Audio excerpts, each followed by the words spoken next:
All right, everybody, welcome back to the Joshua Cox Show. And today we are with Pastor Will here in Fredericksburg, Virginia. I'm going to have him introduce himself. Yeah, thanks for having me on. My name is Pastor William Butt, pastor here in Fredericksburg, and we are talking today about the three amendments coming up, and really my whole mission in the last year or so is just been trying to get Christians to stand up and get Christians to understand what's going on in culture and get them back engaged with what's going on in society and culture and our government. And it's a place that we have retreated from, which we weren't ever supposed to do in the first place, but it's what we've done. And so now we're trying to make up ground and move forward again. So here in November, if you guys are unaware, which most of you probably are if you're watching this video, here in November we have the abortion amendment coming up, and it is, what it was a good word, crazy, to say the least. Yeah. So they are trying to change a lot of the restrictions and try to extend things like the third trimester abortions, having abortions up until birth, and it's insane. Do you want to talk about anything about that? Yeah, so the abortion amendment that's going to be on the vote in November 1st is the most radical abortion. This is an amendment, but even for a bill, even if it was a bill, it's the most radical piece of legislation, I should say, in the world. No one else is doing what we're voting on. It's us in Virginia. It's so a couple of facts that maybe people don't know about Virginia. One, third trimester abortions already exist in Virginia. This makes it easier, but it already exists. Virginia led the nation in increase in abortions last year. We also led the increase in the number of people coming from out of state to get abortions. So really all of this is kind of unnecessary to begin with, if from a pro-choice point of view. But so things that are concerning about this abortion amendment, first off, parental consent, parental notification is completely gone. Which is ridiculous. So your teenager, if you have a teenager or a kid, can go get an abortion without your knowledge. I don't know. I have one son. If he has to take a Tylenol at school, the school has to call me to get permission to give him a Tylenol. We are making it to where a young lady who's in trouble can go get an abortion and her parents will never know. Yep. Or could never know. That is incredibly dangerous. Some more issues with it. So currently the law is third trimester, it's 2 doctors. After that, if the amendment passes, it's 1 doctor, and it can be the doctor who performs the abortion in the third trimester. So we're talking about abortion all the way up until birth. Yep. And you can have it up until birth for any reason whatsoever. So you could say it's for your mental health.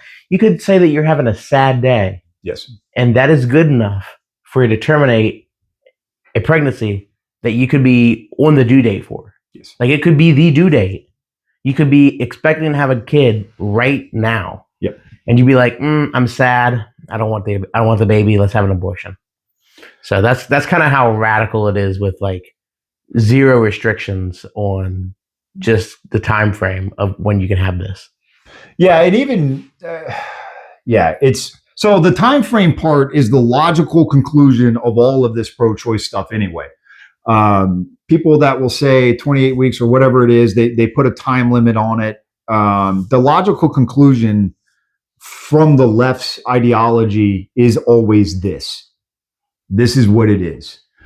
And so that's how we got there. Eventually we were going to get here anyway, because there's nowhere else to go. They believe in abortion. If you believe in abortion, then you believe in abortion all the way up until what we're talking about here. The other dangerous parts about this bill, one, anyone helping a young lady get an abortion cannot be prosecuted. Again, you have to play out the logic. Well, guess who's going to take advantage of that? It's going to open some doors. Traffickers, abusers. These are all people that will now be able to cover up their crimes. And if they ever are caught, they can't be prosecuted for this part of it. Yep. So we are helping, it's not helping anyone. It's hurting so many people, and including, of course, we're murdering our unborn children, but we're also helping traffickers. We're not that far from 95. I-95 is a human trafficking highway, all up and down the whole thing. It is. They can now stop in Virginia. Well, assuming this passes in November, they'll be able to pull off the road in Virginia, cover up their crimes, hop right back on 95, and head to wherever they're going. And nobody will ever know. No one will ever know. And if you do know, can't do nothing about it. Nope. Yeah, if you do know, you can't. There's nothing to report. Yeah. There's no crime. It's crazy. And the other thing to put out there is we're not, like, Virginia still has, you can still get an abortion in Virginia. Like, this argument about the constitutional amendment is not whether we should or should not have an abortion. It's, should we make our restrictions on abortion even less strict? Should we remove the guardrails that we currently have for abortion in Virginia? Because, like, I mean, we're not getting rid of abortion. Like, that's not even what this is about. This is really about whether or not you want to remove any type of safety guardrails. Yeah. And if you just want free range on abortion without hardly anything stopping you. Yeah, so the guardrails that are in the law currently are designed to make a woman stop and think about what she's doing. Those guardrails will be completely gone. And so now the answer is always going to be abortion. Every single time, that's what the answer is going to be. And you can look up the Planned Parenthood stats, by the way. So Planned Parenthood is supposed to give you choices. But if you look up the stats, it's only like 1% of pregnancies do they recommend adoption. That's it. That's crazy. It's not choice. So even the whole pro-choice, like, the name is incorrect. It's not a choice. They're not giving you a choice. They are giving you one option, which is abortion, and they're celebrating it, and they're calling it reproductive freedom is what they've given the name to the amendment. It's not healthcare. It's not freedom. It's none of those things. It's just a dangerous, dangerous path that we find ourselves on. All the safety standards are going to be gone. It is now up to one doctor. And like you said, part of it is based on the mental health of the woman. And that could be anything. Yeah. And it's the states. See, this is exactly what happens when you remove God out of any equation. Something comes in. And so God has been very, very clear throughout the entire biblical record what the value of life is. It's very clear. I understand there's pastors out there that preach on abortion in favor of it, which blows my mind. I don't consider them pastors, but the Bible's very clear. We are fearfully and wonderfully made. Every single person has value. You have value. I have value. My son next door has value. We all have value. We are all made for a purpose here on earth by the Lord. And when we remove God, well, the state now gets to decide the value of life. Yeah. And it always starts with the most vulnerable. Well, who's the most vulnerable? Those who can't speak. Unborn babies. And so when we go after them like they are, and the church is not standing up, who's next? It got defeated this year, but they're already talking about euthanasia. It was already proposed. It got defeated, but it'll be back next year. Oh, you know it. And they'll talk about it again. And then again, at that point, it's going to be coming down to money and insurance companies and what's cheaper. Then abortion's cheaper. Yeah. And it's even more dangerous because now they have the chemical abortion pill, which for whatever reason, the Supreme Court stepped in and stopped the case out of Louisiana. But now the abortion clinic is your house. And they can, and this is already happening all over the country. This is already happening. People are getting these pills and giving them to their girlfriends or wives or whatever. And they don't even know they're taking it. This is already happening. And it's going to be a free-for-all if this amendment passes, because, people would cheer because Planned Parenthood places close, and we should cheer. But why are they closing is the more important question. And most of the time they close because it's way cheaper to run this telemedicine stuff. Yeah. It's way cheaper for those people to mail you a pill and you take it at your house. And then guess what? They also don't have the liability if something goes wrong. Yeah. It's on you. Yeah. You have to go to the ER. You Your get fault. Those bills. Yeah. And it's not safe. That's a flat out lie. And the abortion clinic now, most of the time, is someone's house. Yeah, I can't imagine that taking a pill that can kill something inside of you, especially a human fetus. I can't imagine that that'd be something that would probably be good for you. Like I can't imagine that would be a very safe pill to take.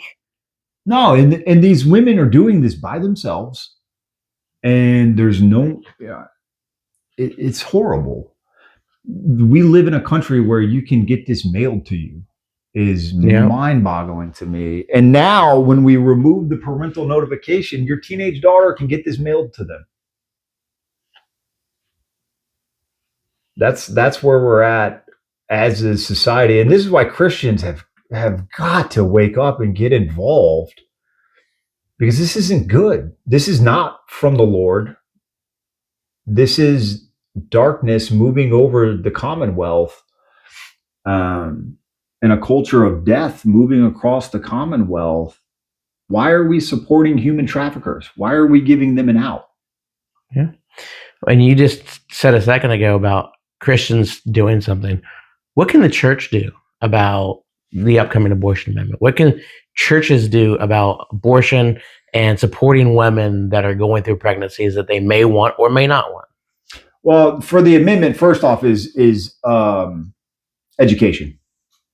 People haven't read the bill or the amendment. I keep calling it a bill. They haven't read the amendment. They don't know what it means. There's a lot of great resources out there that tell you what it means. But churches have to educate. Part of being a shepherd is actually shepherding the flock. You have to tell them what's going on. And so that's the first step, because a lot of people don't even know that this is happening. They will know by November, but by that time, it's too slow. The resources should have already been mustered and executed so that people are informed and they know what's going on. So that's the biggest part, is churches need to inform their people so that they can make the correct decision when they come to vote. The other part is a bigger one, but we're probably facing at this point 40 years of doctrine which says we don't get involved in government.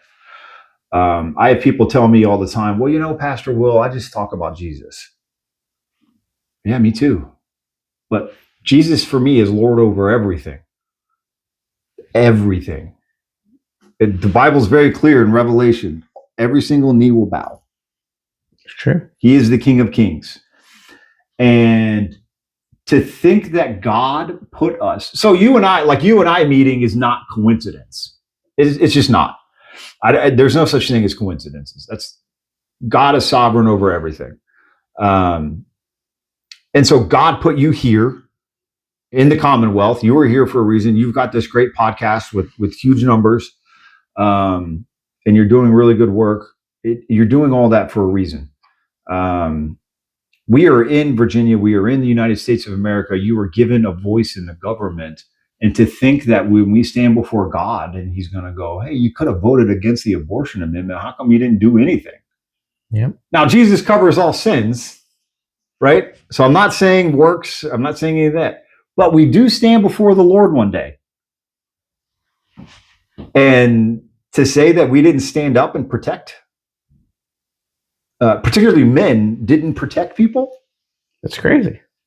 To think you're not going to get asked that, I don't know. And I think it's just crazy when Christians are like, oh, or even pastors are like, I don't want to get involved with something because it's a political issue. It's not a political issue. No, this is a pretty good biblical issue. I mean, this isn't something that, should be a left or right issue. I mean, there's both sides have their own opinions, but I mean, there's people on the left that agree with us. There's people on the right that might agree with them. It depends, but I would say this is a pretty big biblical issue, and that we need to be not confusing political issues, governmental issues, and Christian issues and biblical issues. Yeah, there is a difference between, so I'll use 95 for an example, because I drive it every day. I drive 95 every day. That sounds terrible. It does. It is terrible. I have to deal with 81 every day. So, whether they do construction on 95 or not, it affects me personally, right? I care what they do with that road. I'm not going to talk about 95 from the pulpit, though. Yeah. From the pulpit, though, if I'm not talking about the sanctity of life, there's a difference between just because something is in the political realm does not make it automatically not biblical. As a matter of fact, if you start looking at everything that's going on, particularly in our Commonwealth right now, the majority of it is biblical. It's going to be back next year. I don't remember the bill number. I apologize. But there is a bill that got tabled until next year. They're going to get rid of minimums for assaults on police officers. They're going to get rid of minimums for child explicit images.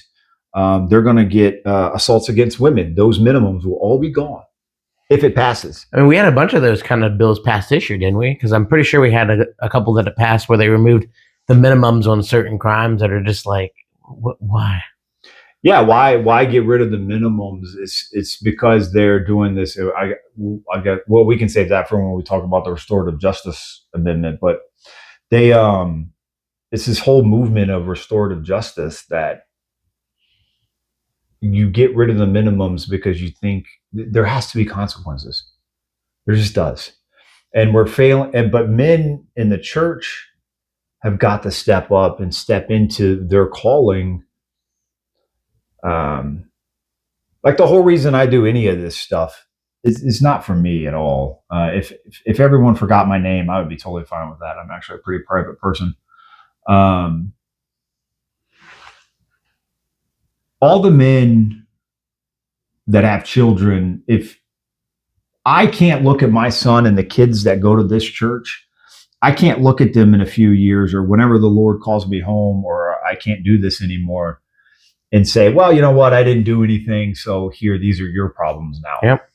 I can't do that. Now, am I going to fix any of the problems? No. The victory is always the Lord's. But I can stand and we can try to give this next generation a head start on where we're at right now, because where we're at right now is in Virginia, we're probably, 8 years from a legit socialist situation. Look what happened in LA with the mayor's race. Worked out great for them. I've never seen in my life, someone concede an election and then a couple of days later they were second place. I've never seen that happen. I'm not a big voter conspiracy guy, but that one's weird. Yeah, which that's a whole topic on its own. Yeah, that's a whole other thing. But I'm just using that as a point of where we're headed, unless the church. Because here's the other thing too, with Christians. I've run the numbers in Virginia. I run a lot of numbers. Numbers are good. We make up the largest voting block in the entire state. We also make up the largest block of people who don't vote. We're both. Yeah. So what we're facing now is, to me, it's on us. We could have stopped it, but not enough people speak up, and churches will use all kinds of reasons. Well, I don't want to offend people, and I don't want to do this, and I don't want to do that. The gospel is offensive. Yeah, I want to know where Jesus said, "Let's not be offensive. Let's not hurt feelings even if it's the truth. Because I'm pretty sure that the Bible doesn't care about your feelings. It cares more about the truth than anything else. Yeah, well, it's this whole notion. Again, it's the bad doctrine over 40 years of.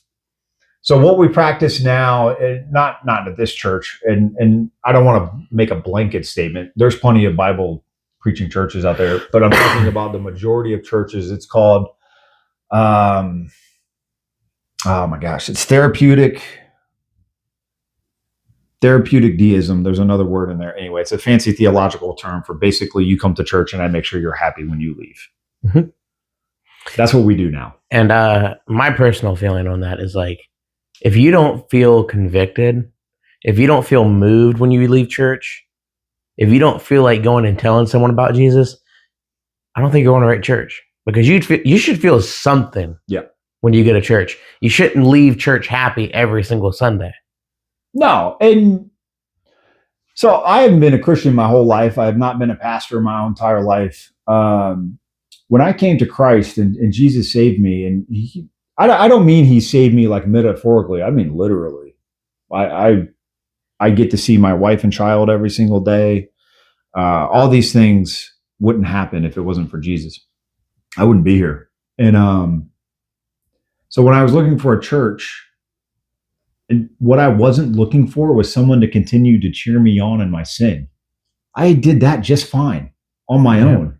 That's not an area I needed help with. He didn't help with that. No.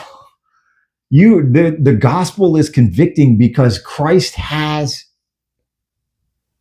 is putting you back to where you were supposed to be the entire time. He's taking all the sin, he's taking all the shame, he's taking all the bad stuff, and he's giving you his righteousness because you put your faith in him. But we have to continue to grow in our faith, and we have to continue to step into the power of the Lord. And part of it is standing up when things are not going according to what God says they should go, right? And murdering unborn children, particularly when there's no restrictions, we shouldn't do it at all. I'll be honest. That's I wish we could do that. It shouldn't be at all. It shouldn't have it at all, like you're saying. Yeah.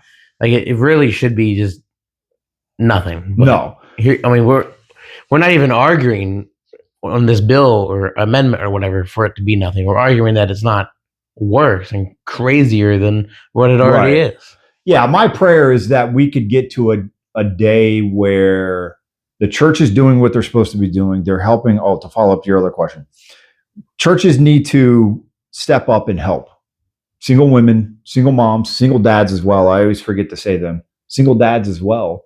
And do what the church is supposed to do.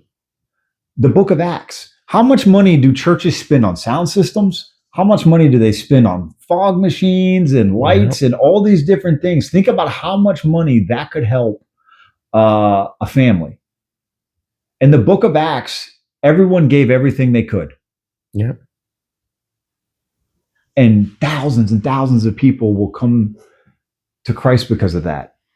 People pray for revival all the time, and people get really upset when I tell them God's not going to give us revival. But here's why. Because the church hasn't repented.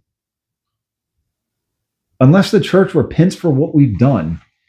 And like whenever I do pro-life events, and I've done a bunch, and I've got some more coming up, I always pray and I repent myself for not speaking up sooner and for not doing things sooner, because it's also on me.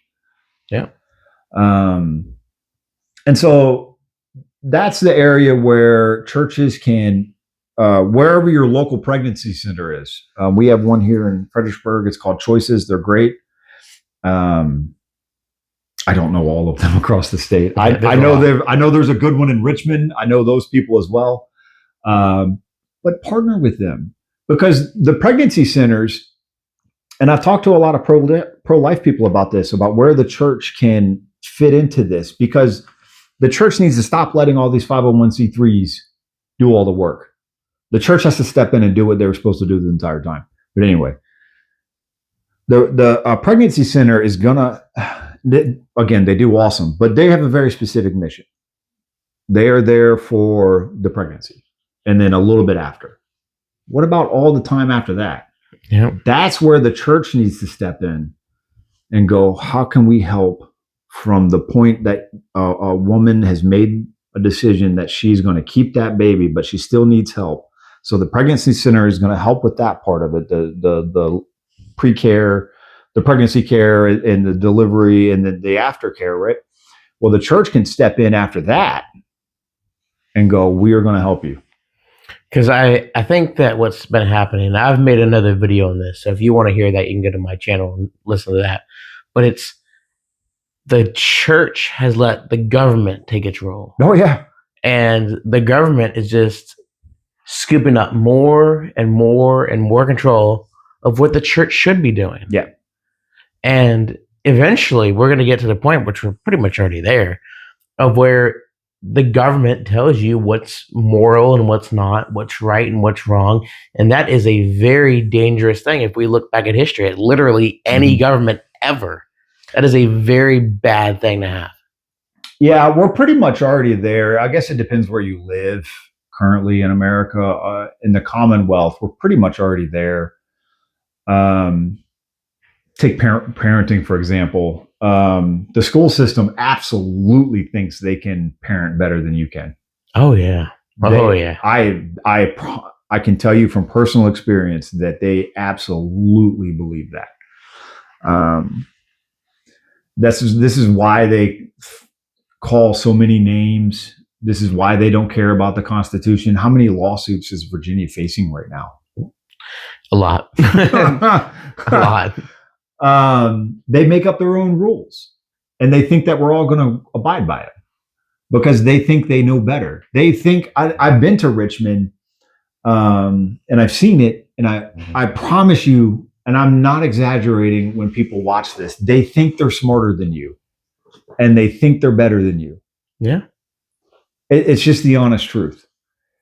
That's why they the redistricting thing. Why did they do it like they did? Because they think they're above everything, and they think they're better than you, and they think that you're just going to go along with everything. And this is why Christians need to be in the Bible, need to have discernment, because otherwise you're going to get what we have right now, which is the government, like you said, scooping up more and more things. And here's the other part, though. Look how much money all the things cost when the government takes control. Guarantee you that helping the homeless and all this other stuff, I guarantee you the church can do that a lot cheaper. Oh, way cheaper, way more efficient. I think in California, and I could be wrong on the number. If I'm wrong, I'm sorry. But I think that per homeless person, the state of California has spent almost $100,000 per homeless person. Mm-hmm. And they're still homeless. Yeah. Like homelessness in California is crazy. Well, because what's the ultimate answer? And this is where the left in the state will always get it wrong. The ultimate answer is ultimately in Christ, right? You have to give someone hope, and the only hope in this world that is lasting is Christ. And so the state coming in and saying, well, we're going to give you, and of course they have terrible ideas like drug zones and all these other things you can see in these really leftist places. Those are terrible ideas. But there is no hope there. Why are Christian rehabs more successful than secular rehabs? None of this is rocket science. It's all there. You look at mental health rates. Why are mental health rates so high? Well, church attendance is down. Yeah. Not at every church, but it's, again, none of this is rocket science. And where pastors need to wake up is that all of this is spiritual. Everything is spiritual. Paul tells us in Ephesians, right? Our battle is not against people. My battle is never against a person. It is always against the principalities of this world. And when you look at this abortion amendment, this is dark. It's pretty bad. It is dark. We have, let me make sure I covered everything. Yeah, so all 9 months. And I always like to talk about this too. Delegate Karen Hamilton, to show you how dark all of this pro-choice stuff really is. Delegate Karen Hamilton proposed a bill during the last session called the Born Again Alive or something like that bill. And basically what it said was, because this does happen, children survive abortions. So when the left tells people that that never happens, it's not true. It absolutely happens. So what this bill said was that if a child survived and it was delivered, that the doctor had to do everything in his power to help that child and get it to a hospital and treat it like a human being. Yeah.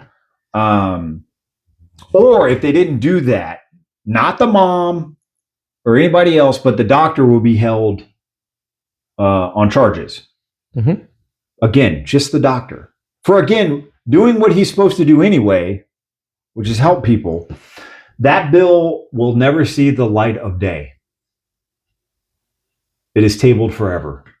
Mm-hmm. Indefinitely. It will never come up again. It will never be brought back around again. It did nothing to this amendment. Yeah. She was trying her best to add some protections to, again, our unborn children on the back end, and the Democrats tabled it indefinitely. You'll never hear from it again. And with this bill, I mean, if a baby survives an abortion, they're just gonna let it die. Yep.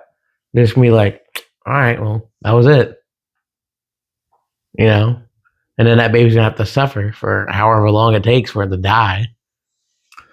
Well, yeah, well, whatever they do. Yeah, that's a lie too, right? Well, the baby can't feel. It does. I won't go into graphic detail, but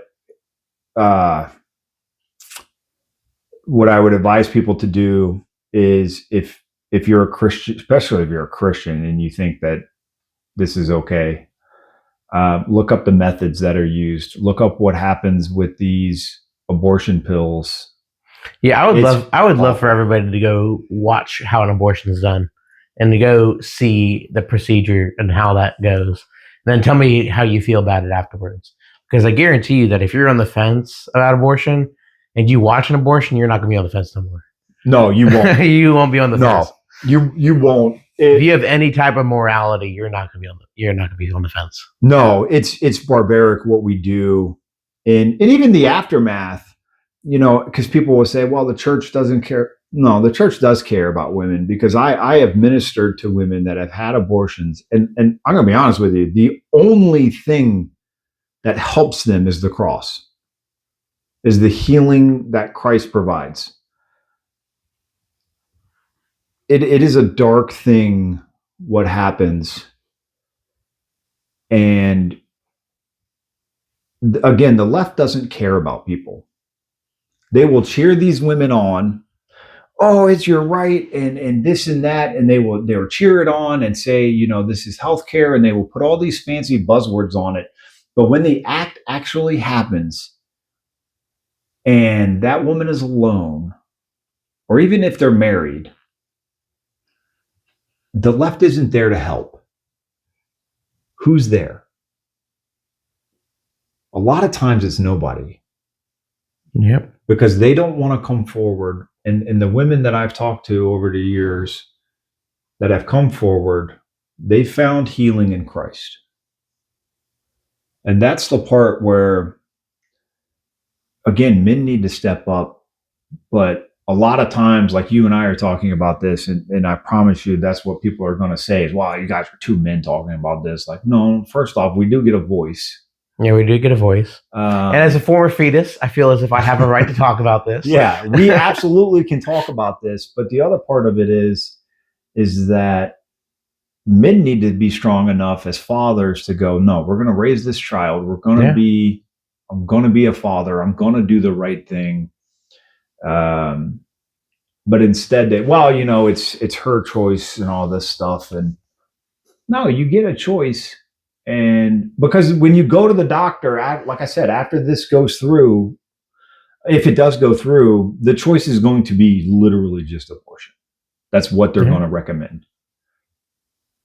This is going to be the standard. It will be the standard. And you can have it at any time, no restrictions. And I just think that honestly, and this is taking a little bit of a field trip back to the beginning of this, is just the fact that a child a child who gets pregnant for whatever reason can go and get an abortion. Yep. And you don't have to tell the parents. And it's insane. Because and that's one reason why us men really should have a voice in this, is like, if you're a father and you don't stand up for this, what kind of father are you? Because if you're saying that it's okay that if your daughter goes and gets knocked up and then she can go get an abortion without you even knowing, and go through a dangerous procedure and go do whatever she wants without her own parents not even knowing, that's crazy. That's Yeah. Well, think about all the things you have to be, obviously I'm not advocating these things, but to drink alcohol, you have to be 21.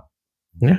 I believe to buy cigarettes, you have to be 21. Yeah. Is that correct? Yeah. So 21 cigarettes. To get a tattoo, you have to be 18. To join the military, you have to be 18. Although I think you can sign, your parents can sign if you're 17.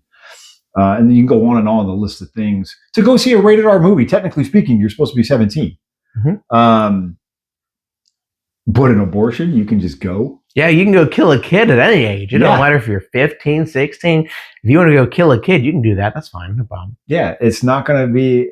We're going to lead the world in abortions. I mean, we've already seen, because I mean, Virginia is not strict on its abortion as it is. No, like we are not a strict state. No, not at all. And Virginia is actually really popular for abortion tourism. It is. Where people from North Carolina, West Virginia, Maryland, Pennsylvania, wherever they decide to come from, will come to Virginia to get an abortion because it's so easy. Yep. And the restrictions are so minimal.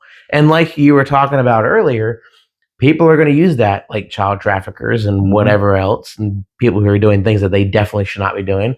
They're going to come up I-81. They're going to come up I-95, and they're going to stop in Virginia. They're going to clean up their mess, and then they're going to go back to wherever they came from or go to another state, commit another crime, and come on back.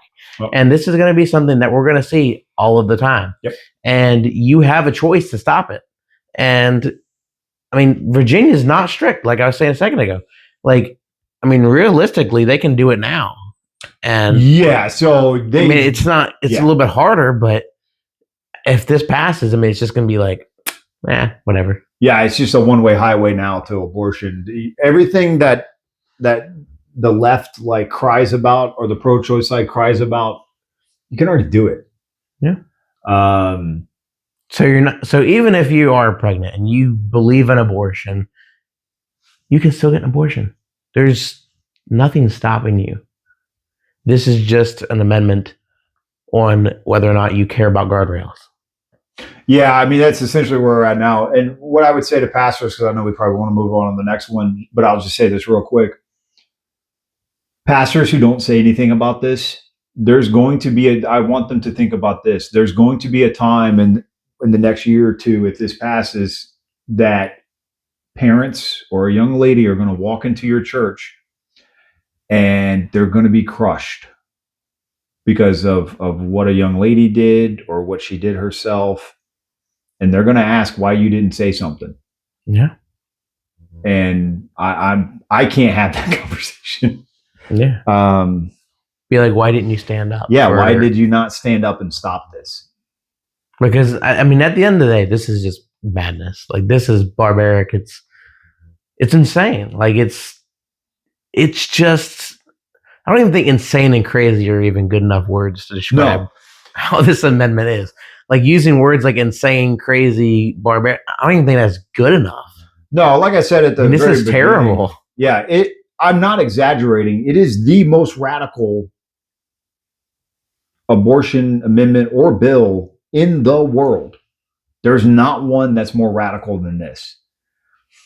And every single Democrat in lockstep voted for this. Yeah. Elections matter. Politics matter. Christians are to seek, in Jeremiah 29, we just did this the other night at Christ and Culture Night. We are to seek the prosperity of the city we are in. This is not prosperity. No. This is death. And It's really sad that this is where we're at as a society. Objectively, Yeah. it's really sad that we have to talk about this. I always think about the book of Jude because people ask me, well, why do you speak up so much and this and that? And I always go back to the book of Jude. And at the beginning of Jude, Jude writes that, and I'm going to paraphrase, but basically he's saying, I really wanted to tell you about salvation and the good news of Jesus, but instead I have to tell you about all these other things because of all the false teaching that was going on. And that's where we're at as a church. I wish all I could do is get up and talk about salvation, but we have these dark and false teachings going on. But throughout history, the church has had to be reformed. Oh, yeah. Throughout history, if you look at the Old Testament, Israel had to be reformed over and over and over again. And now in the church age, the church has had to be reformed every so often throughout history. And unfortunately, where we're at right now in church history is we need to be reformed. I think churches really need to get their act together. Yeah. And I think that a lot of people that aren't Christians are going to look at the church and be like, so they're against it, but they're not doing anything about it. Mm-hmm. Well, they seem real compelling. Yeah. They seem real convincing. Yeah. You know, and that's going to hurt the church, you know, just from the outside point of people who aren't Christians who are looking in at the church going, I'm not taking them serious. Yeah. Because they say that abortion is murder and all this other stuff, but then the literal most insane abortion bill to ever come across any table in the United States is laid out, and the church is like, oh no, I didn't see nothing, man. Yeah. Like, well, I don't, that's what they'll say, right? They'll say, well, I just don't get involved in politics. Really? Because it's taken the kingdom of darkness is advancing forward.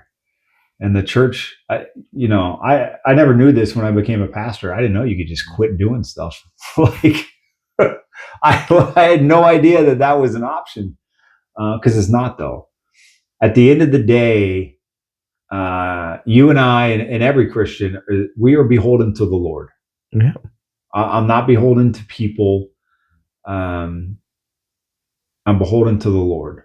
And at the same time, though, when you are following the Lord, he puts his hand on that and he blesses it. And when you don't, he takes his hand back off. Right? You see that all through the biblical record. But we are beholden to the Lord. We have to do what's in front of us. And on this one in particular, you have to vote no. And you have to inform your people. And I'm sorry, you're just not being a good shepherd if you're not informing the people of what's going on. Yeah. It's basic. It's just basic good leadership. And it's like, I mean, we've said this enough times that it's probably going to get annoying for the viewers, but I'm going to say it one more time. Yeah. And that's like, they don't want to get involved if it's a political issue. Okay. Let's say that our government says, you know what? Christians are bad people and that we need to like harm Christians. We need to execute Christians. Like, look at what's going on in Nigeria. Mm-hmm. Like, what if our government says, yeah, we need to get rid of Christians. They need to be eliminated. Are you going to get involved? Because that'd be a political issue. Are you going to get involved in that? Probably. If you're a real down-to-earth Christian, you're going to get involved with that because you don't want to die, you know? It's just crazy that we're going to pick and choose certain topics that we want to get involved in or don't want to get involved in just because we are like, I don't know if it's political, if it's biblical. I mean, it's obviously a biblical issue. Yeah. I mean, there's no question about whether or not this is biblical or not. So churches need to be involved. Yeah, well, and that's where we're headed anyway, right? Because the stated goal of Marxism, I think it's like number 6 or 7 on their list, is you have to remove the church out of the equation. Mm-hmm. You got to remove the morality. Yeah, because we have and then for people that aren't even Christians, here's the thing: every single law has somebody's morality in it, mm-hmm. and particularly for Christians, you need to pay attention because again, every single law has someone's morality in it. The problem, and you can see the chaos in society, it's not that hard to figure these things out. When you remove God, Okay, then whose morality is king? True. Now, you and I are Christians, but if we weren't, you and I could have different moralities, but yours is no better than mine. Yeah. And so now we are in odds, right? The baseline truth of this world is the Bible. And people can say whatever they want. It doesn't matter to me. The Bible is the only thing that has ever survived every single empire, every single ideology, every single thing that this world has thrown at it. The Bible has always stayed true. God never changes. The truth never changes. You don't have to like it. Yeah. But it doesn't change. And find me a contradiction. There is none. And so Christians have moved themselves out of the political arena, and now we have competing truths, which is a complete misnomer anyway. You can't have complete competing truths. That's just opinions. And the state is always going to do what the state wants to do, and you've seen that throughout history. Every single time, socialism doesn't work. It's really as simple as that. People can say whatever they want. People will always consolidate and get power. And they will do whatever they can to keep that power. Mm-hmm. Christians, true Christians, do not do that because Christ always is king. I'm not exaggerating. If no one ever remembers my name, I'm totally fine with that. I don't do any of this for that. But the left does those things. Like we just talked to Delegate Zaire the other day, and I was asking him, why? Because he warned them about all these gun laws, that they're going to get sued. It's going to cost the taxpayers tons of money, which is, of course, what happened. Yeah. So why would you do it in the first place? Because to me, I honestly try to understand the other side's logic because it helps me craft my arguments against it, right? And so I'm trying to understand, well, why would you do it if you already know you're wrong? Well, because they're just going to do it because they don't care how much money it costs, but they can go to their people and say, well, look, we tried to do this and the big bad right stopped us. Well, no, we stopped you because it was against the Constitution, right? But they don't care about that. They don't care about the Constitution at all. They don't care about your rights or my rights. They care about power, their pocketbook, and all this stuff. You can just follow the money. And the other thing that on the abortion amendment, this is a constitutional amendment. Yes. You know how hard it is to change the Constitution once you add something to it or amend it? Mm-hmm. So if we go through this process where we accept this constitutional amendment, if something bad happens and everybody realizes that this was a terrible mistake, which it will be, and we're like, this is bad, we can't have this. Well, guess what? Now you got to go through a long process to get rid of it, because you can't just go down to the General Assembly, and just write another bill and say we're going to change it. No, you have to wait a certain amount of time. Like you have to have an election in between each vote. So it's going to take years for it to even go away. And you're going to have to find the support to even get rid of it. Correct. And when was the last time that your politician did what you wanted them to do on either side of the aisle? Yeah. Democrat or Republican. When was the last time that there was an issue that your politicians were like, oh, that's affecting you? Okay, let me go change that right now. Never. It never happens. Yeah. If it happened, we would never have problems with our grocery prices or gas prices or whatever else we're struggling with, or housing prices or whatever it may be. So we have to realize and remember, this is a constitutional amendment. This is a change to the Virginia Constitution. This is going to be really hard to change if we decide to do it this way. So I recommend that we don't do that, just from that standpoint alone. Yeah. More or less the whole spiritual or religious standpoint. Yeah. So I'm glad you said that, because a lot of people don't understand the difference between a bill and amendment. And that's not a judgment on anyone, by the way. But I've had people come tell me over the last few months, well, Pastor Will, we'll just elect new people the next time and we'll get rid of this. No, it's not how that works. It's not how it works. You're right. There has to be an election between each passage through the General Assembly. But then what you're also going to have to do is remember the Democrats have a supermajority. They have the delegates, they have the senators, and they have the governor's mansion. So now you're also going to have to flip a whole bunch of seats. Yeah. So realistically, you're talking about, I don't know, 13 to 16 years. Could be. And then I'll use this as a current example too. Say that a lot of Democrat voters realize that this amendment didn't work out the way they wanted to, that child traffickers or whatever are coming up I-95 and they're using this system, and that this is becoming a major problem. Well, not the Democrats are having huge issues with themselves. Yep. I mean, look at the budget. It is almost the end of June.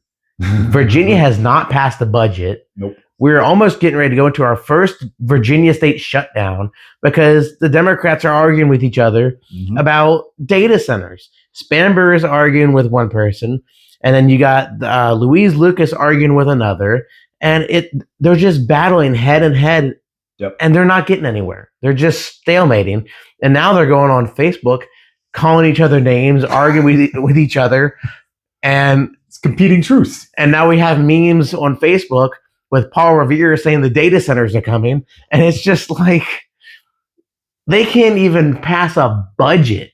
Yeah. Do you think that if there's an issue with this constitutional amendment that they're going to all of a sudden come together and have an agreement? No, they're not. And regardless of what you think, Democrats don't want to vote with Republicans, and a lot of Republicans don't want to vote with Democrats. So we're going to have this stalemate for however long, and this is a really dangerous door to open. Yeah, well, and also they're not famous for admitting they're wrong. Name the last time politicians admit they're wrong. That's true. So I think, again, I go back to the Bible for everything, and we're called to have humility. I have no problem admitting I'm wrong, and I have no problem admitting I don't know everything. I tell people all the time on my podcast, or if I'm from the pulpit or I'm speaking somewhere else, check me. Yeah. I'm not always right. I'm not always perfect, Yeah. I'll admit it. Check everything we said. All the things we laid out in this amendment are all there. Yeah. And I'll attach links in my description depending on where you're watching. So if you're watching on YouTube, it'll be in the description. If you're on Facebook, I'm sorry, you're just out of luck. Yeah, and people need to get the word out about this. Is really what it is. Don't wait for the Republican Party to do this now. A friend of mine, I'll tell his story because we're really good friends, so he won't mind if I do it. But he was talking to someone down at the Capitol about pro-choice. The young lady was pro-choice, and he said, "Well, what do you think about this amendment?" And she was like, "Of course, I'm going to vote for it." She had the Planned Parenthood shirt on and everything. And he said, "Well, can we just talk about it for a second?" And I'll make the story really fast. So they were speaking about it, and he laid out all the things you and I just talked about, particularly the trafficking and the abusers, because this young lady was abused. And after my friend's conversation, she immediately said, "I have to go tell all my friends to vote no." This does not protect women. It does not protect children. It allows for the just unrestricted murder of unborn babies, but it also allows for the unrestricted abuse of women. Yeah. And that's what this thing does. And like I said, it's really sad that this is where we're at as a society. It's truly unfortunate. Do you have any more major points on this? No, that's all my big points on that one, because I think we went 54 minutes on that one. We did. But it's just like the whole thing with this abortion amendment, it's just crazy. And really, like I said earlier, this is really just an amendment on whether or not you want to remove any type of guardrails on abortion, because abortion's still legal in Virginia. Do I think it should be? No. But is it still legal? Yes, it's going to be legal. That's not going to change. This amendment, if you vote no, it won't make it illegal to have an abortion. If you vote no, the abortion law just stays the same. Nothing changes. Correct. We live the same life next year that we lived this year.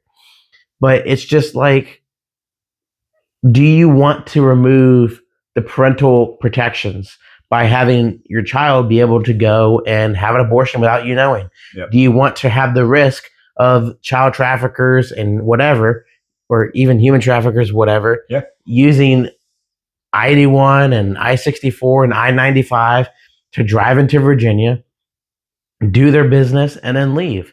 And do you want to remove the protections for women? Because this is not... This is just removing protections. I mean, it's chaos. It's just chaos. That's all it is. So that's where we're at. That's all we have. I'll attach more stuff on my podcast. So if you have any questions about this, drop it in the comments down below, and I'll try to get to you as soon as possible and answer any questions that you may have. And maybe if we get a lot of the same question, I'll make another video on it. But that's all we have on the Virginia Abortion Amendment, guys. So thank you for watching. And I will see you next time. So thank you, and God bless you, and God bless America.